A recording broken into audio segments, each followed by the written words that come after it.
Bienvenue sur Top Invest, la chaîne des top d'investissement. Ici, on parle essentiellement d'entreprises de qualité. Avons-nous une opportunité d'investissement sur SL Green Realty Corp? C'est la question à laquelle on va essayer de répondre en se basant sur les états financiers de la compagnie. D'accord? Donc, quand on parle ici de SL Green, on parle c'est un rate, donc c'est une compagnie américaine ici qui fait louer des tours de bureau notamment. D'accord? Donc, elle est très exposée à l'État de New York également.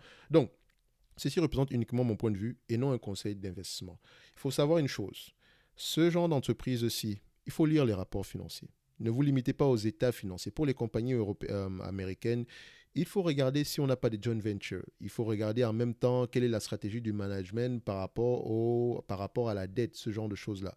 Donc, également, quel est le type de bureau qu'ils ont. Donc, ici, par exemple, même dans les bureaux, il y a des classes d'actes, il y a des classes de bureaux, par exemple, d'accord? Donc, il y a des bureaux localisés dans certaines zones dans une ville qui ont plus de valeur que d'autres bureaux, d'accord? Où il serait difficile de voir des bureaux avec, il serait très difficile de les voir avec des taux d'inoccupation très élevés, d'accord? Donc, ici, quand on arrive sur SL Green, la première chose que je veux regarder ici, c'est l'état même du revenu. Est-ce qu'on a une croissance des revenus? Ça veut juste dire que le revenu ici, ça me permet de voir à peu près qu'on a une entreprise qui est en croissance. Donc ici, quand je regarde le niveau de revenu ici de l'entreprise, on va juste fermer ça.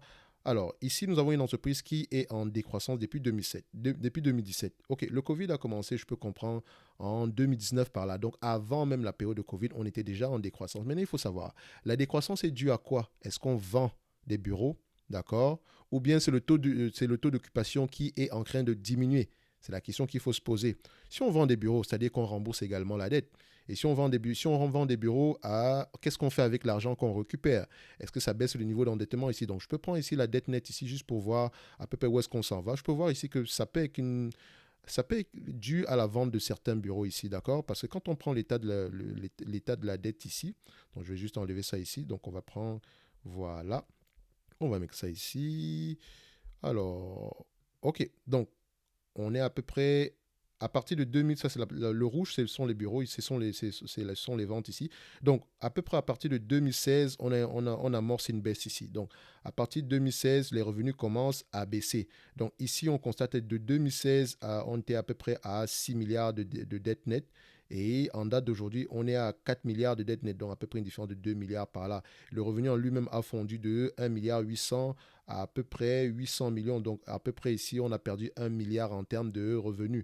Donc, il faut voir à quelle est la raison. Donc, je ne pense pas que ça ne justifie pas une perte aussi élevée. Mais il faut parce que la dette nette n'a pas diminué. Enfin, n'a pas vraiment diminué. Dans tous les cas de figure, quand le revenu baisse, posez-vous la question pourquoi est-ce qu'il baisse? C'est ce que je veux juste vous présenter ici.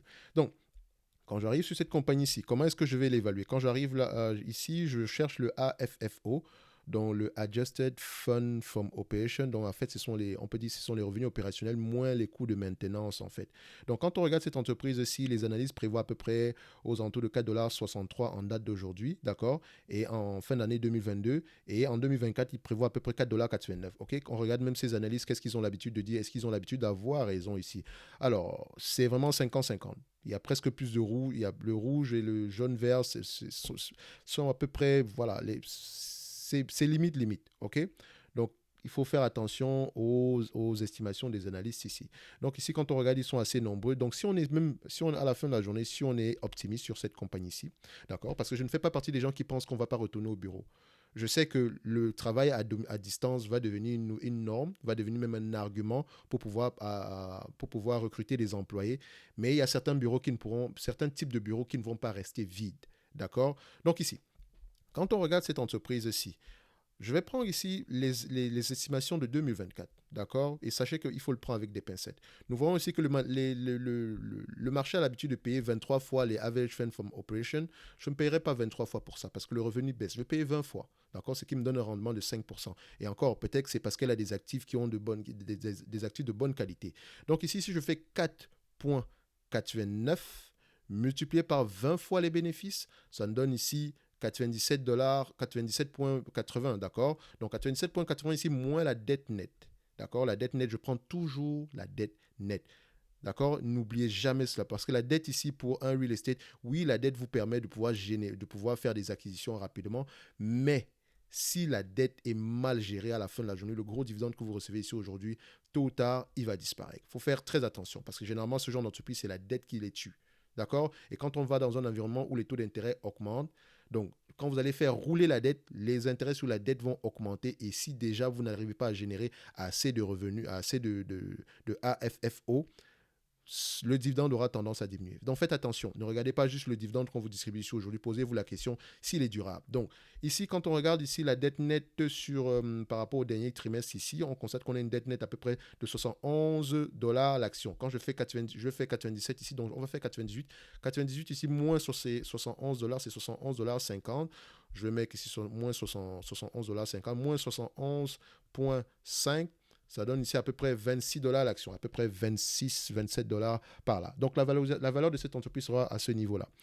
Alors, elle sera à ce niveau-là parce que j'ai pris 20 fois les bénéfices. Je ne prends pas 23 fois les AFFO. Donc, je prends 20 fois les AFFO parce que le revenu baisse ici. Je n'ai aucune garantie que le revenu ne va pas continuer à diminuer. En même temps, on a aussi une période qui sera à peu près différente. Je ne sais pas quel est le type d'actifs qu'ils ont présentement. Quel est le taux d'une occupation? Donc, ça, c'est une première analyse que je fais. Mais ce que je peux déjà constater ici, c'est que les revenus baissent, mais les marges sont à peu près stables, d'accord?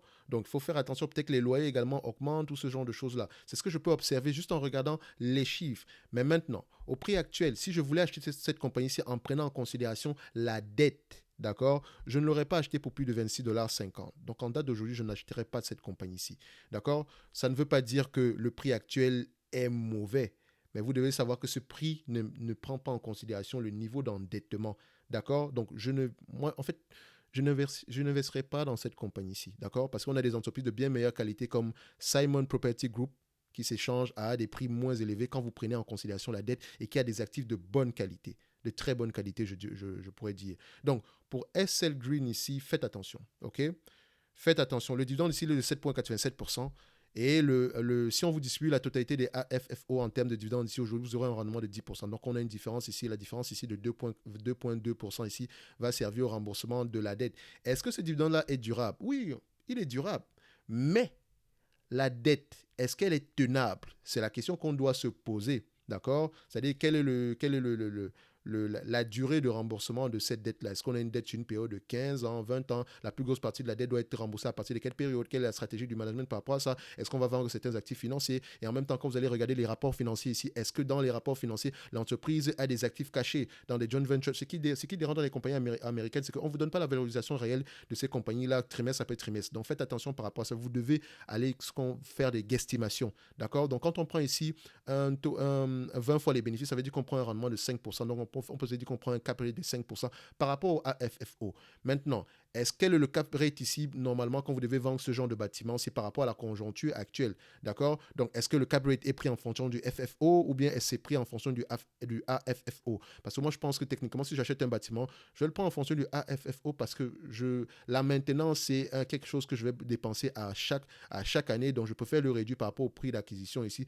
ce qui me permet d'avoir une visibilité globale par rapport à la rentabilité du bâtiment. Donc faites attention ici, le dividende, il est bien, d'accord? Il peut rester comme ça pendant très très longtemps, d'accord? Donc vous constatez également que en termes de dividende, j'aime bien voir les compagnies, les real estate ici qui ont un dividende assez stable, d'accord? Sauf pour des raisons très particulières, elles peuvent se permettre de couper leur dividende. Ici, on regarde ici, voilà, 3 dollars, 2 dollars, 1 dollar, 42 sous, 1 dollar, il n'y a rien de stable ici. Aujourd'hui, on distribue un bon dividende, mais est-ce que c'est durable? C'est la question qu'on doit se poser. Donc, moi, ce n'est que mon avis, d'accord? Vous pouvez avoir un avis totalement différent, mais questionnez chaque chiffre, questionnez les revenus, questionnez questionner la pérennité du dividende, questionner la dette en elle-même. La dette en elle-même, quel est le taux d'intérêt ici, d'accord? Donc, faites très, très attention par rapport à ça, d'accord? Regardez également les dernières ventes ici. Quand ils vendent leur bâtiment ici, ils vendent quel type de bâtiment ils vendent présentement? Quelle est leur stratégie à long terme? Où est-ce qu'ils sont localisés, ok? Donc, on va se limiter là pour SL Green. Moi, je dirais qu'on n'a pas une opportunité d'investissement ici, même si je pense que le dividende ici, il est tenable, mais voilà, je ne pense pas qu'il soit vraiment durable si ce n'est que sauf si l'entreprise augmente les revenus ou bien augmente les AFFO, d'accord? Donc, on va se limiter là et on va se donner rendez-vous sur la prochaine vidéo. Merci.